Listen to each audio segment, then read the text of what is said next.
High in the Sierra Mountains, just outside of Yosemite National Park, is the home of Sierra Online, the creator of the world's greatest interactive fiction.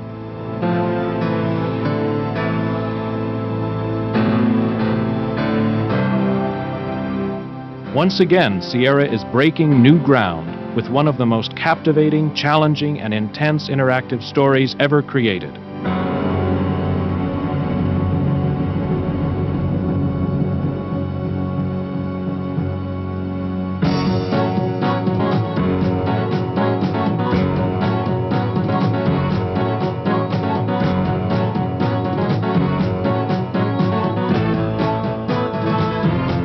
Gabriel Knight, Sins of the Fathers, is a psychological suspense story of one man's desperate search to safeguard his future by unraveling his past. A generations-old voodoo curse haunts Gabriel's sleep and threatens his very life. Gabriel's search into the roots of voodoo, combined with the images of his own nightmares, provide the keys to unlock the curse and save his very existence. Game designer Jane Jensen and a team of programmers, artists, animators, musicians, cinematographers, actors, and other specialists have spent over a year creating this incredible adventure.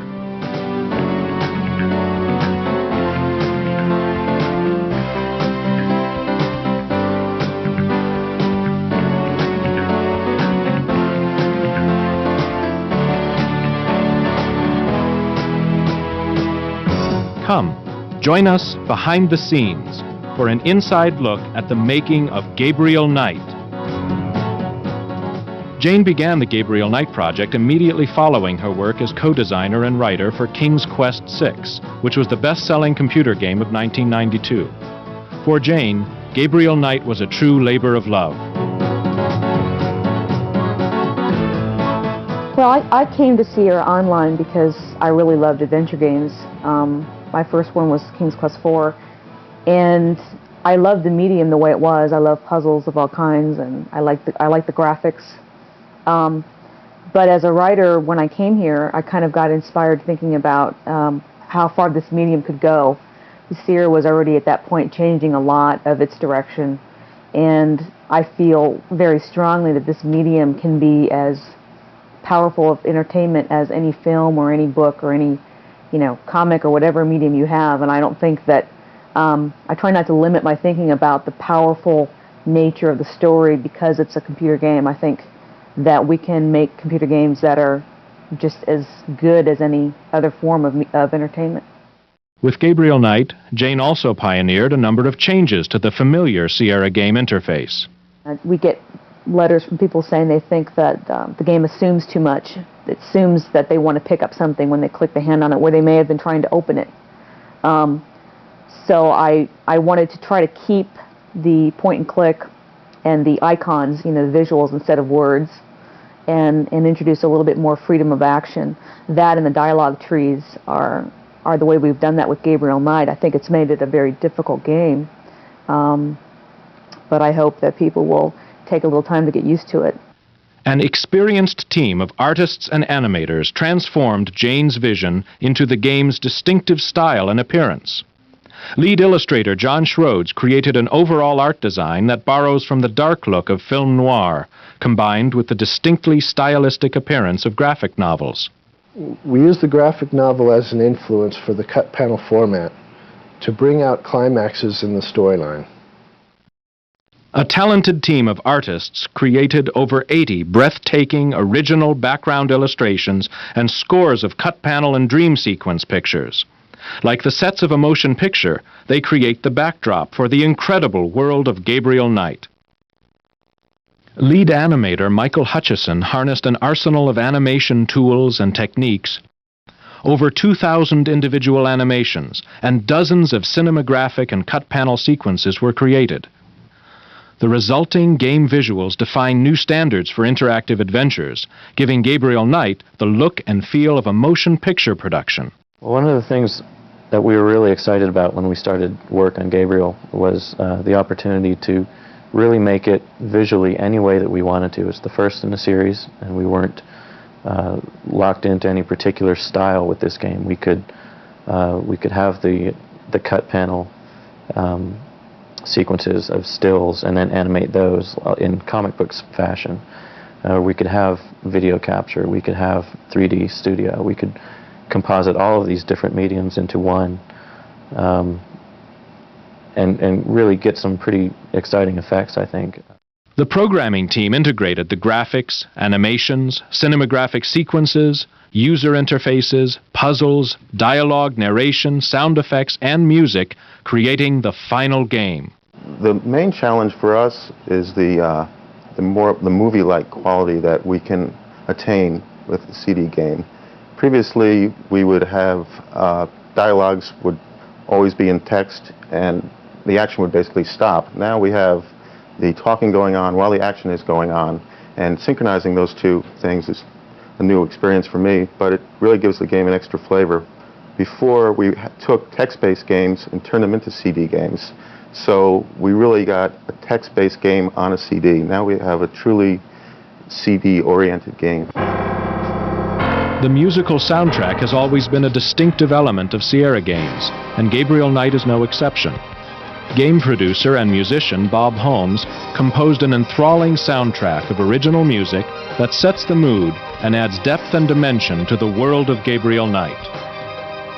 My background really is in film scoring, and I tend to really levitate to a lot of the old style Max Steiner kind of film scoring, in which using a theme is much more valuable than texture. One of my goals for Gabriel was to latch on to a few really strong themes and then use those in different ways.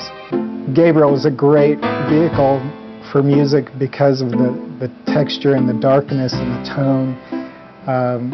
It just gave me a lot of rich things to work with.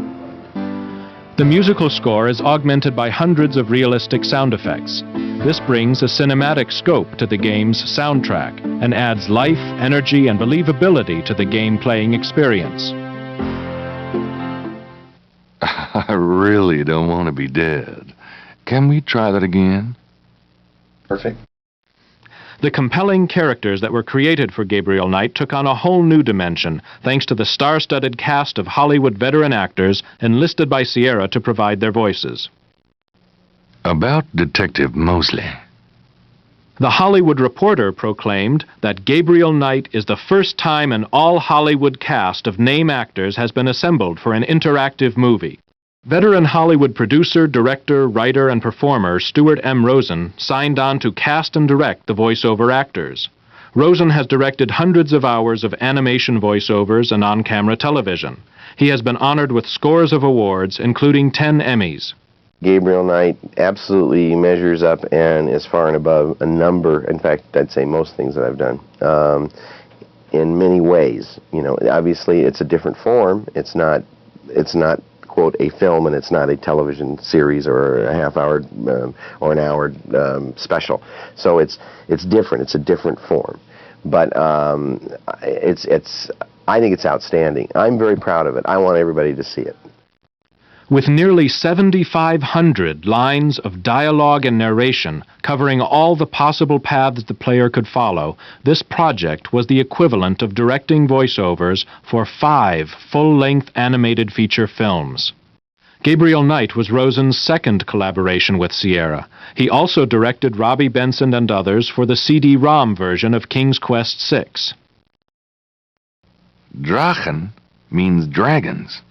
I wonder if Mosley would know he was being insulted if I called him Drachen Breath. Tim Curry is among Hollywood's most talented and versatile actors. Using his sensuous masculine voice, Curry created a distinctive personality for the title character of Gabriel Knight. This is a newspaper clipping about a murder committed in 1810. That murder is an exact match of the voodoo murders, right down to the marks around the bodies. Tim Curry as Gabriel Knight. It's kind of an interesting story. We were trying to cast Gabriel, and we're looking at some of the younger actors, you know, some of the Brat Pack kind of people in Hollywood, and I just wasn't getting a feeling that they were right for the character. And I kind of teasingly said, well, we need to get someone like Tim Curry because he's a very sensual person who's got a real attitude, but you can't help but really like him and really be attracted to him no matter how, off the wall or how obnoxious he's being in his role. The casting director said, well, I know Tim Curry. I've worked with him. I think we could get him. And I was amazed. Curry is also one of Hollywood's busiest actors. He has a starring role in the Three Musketeers movie, which recently opened to rave reviews nationwide. His recording sessions for Gabriel Knight were scheduled around his latest project, a featured role in the upcoming movie The Shadow. Gabriel Knight is very, very cool and impossibly handsome. And of course they came to me.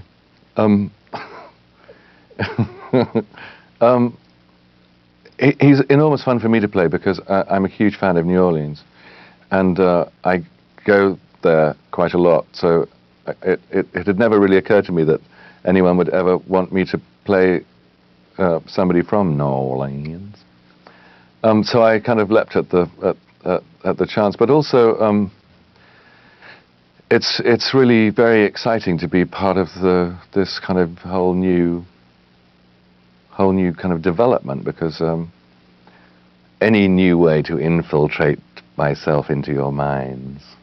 Curry has created scores of roles on stage, screen, and television, including memorable performances in the Rocky Horror Picture Show, The Hunt for Red October, National Lampoon's Loaded Weapon, Home Alone 2, and in the television comedy Roseanne.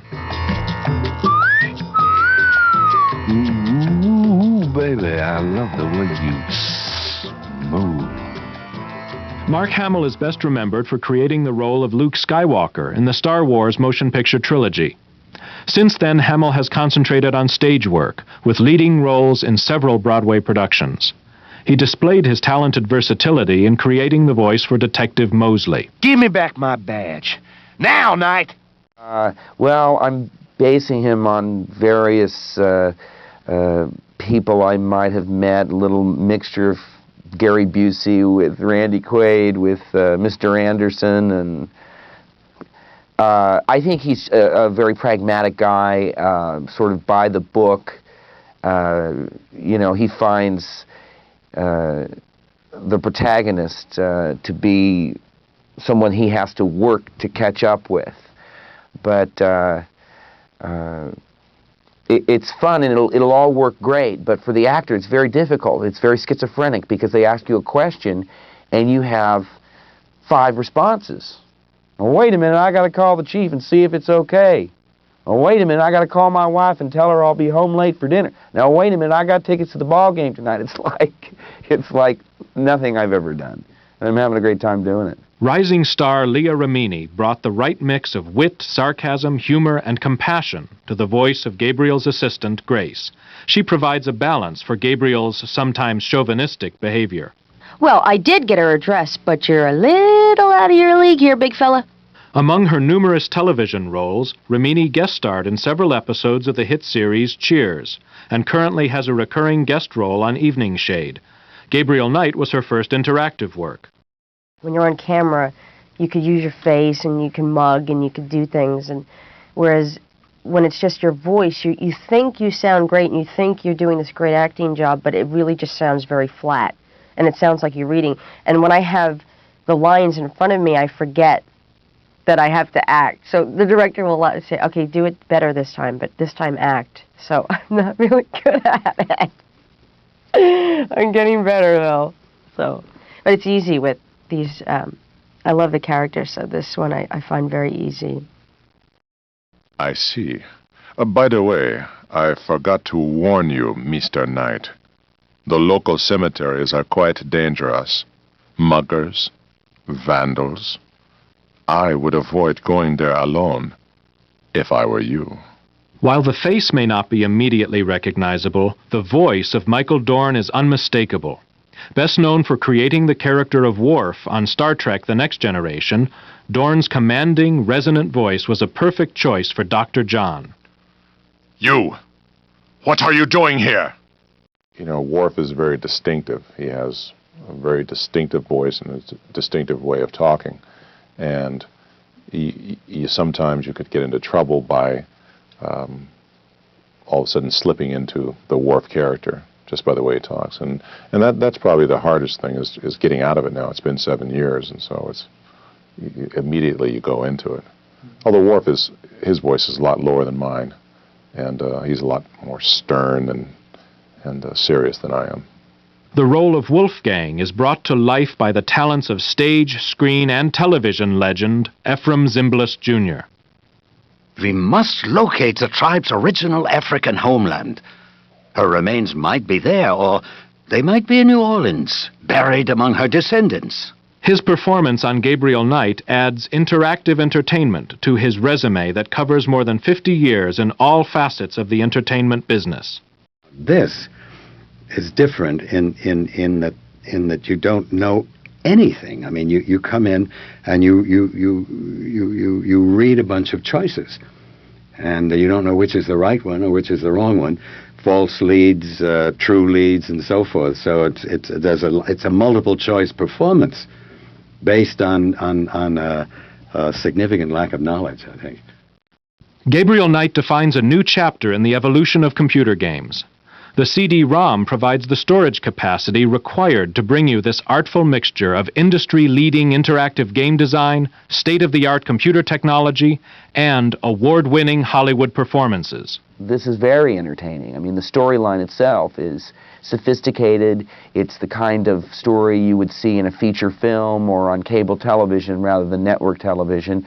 And the fact that I mean, for the most part, people slip the cassette in, they push a button, and that's the end of their job. And I think this is a challenge to people. And, you know, with cable channels, with all the satellite television, everything that you have competing for people's attention, I think this has a real chance to be groundbreaking in its own way. I'd love to see it happen. I'd really love to see it happen because, for me, it's an actor's dream come true. First of all, it's clearly the next step on from video in that you're absolutely involved in the process. So you influence the outcome of the plot. You take the movie where you want to take it. What's really best about it seems to me, is that you can sit in your own home and make your own movie. It's pretty cool to me. The convergence of Hollywood's talent with the award-winning story-based game development skills at Sierra opens the door on an exciting new future for interactive entertainment. Jane Jensen's Gabriel Knight, Sins of the Fathers represents a bold step down this future path. The interesting thing about interactive fiction is there is a plot that continues through the game, but also because it's interactive and because the player is exploring at their leisure, you can put in all kinds of side trips that may be just about character or just about some interesting point of history or just about the universe that you're in that don't necessarily progress the story. And I think that makes interactive fiction potentially a much richer form of entertainment. Interactive fiction integrates the best attributes of films, novels, stage, and television. But it's an exciting new entertainment experience, giving you the unique opportunity to actively participate in the story. It really rolls up all of those forms, the dramatic forms, reading, all of it, all together in one ball of wax. And I think this is going to be the new thing. I think this is going to be the thing of tomorrow. And though it's young today, wait till it matures. Wow. Now it's your turn. Take a journey you will never forget into the world of Gabriel Knight.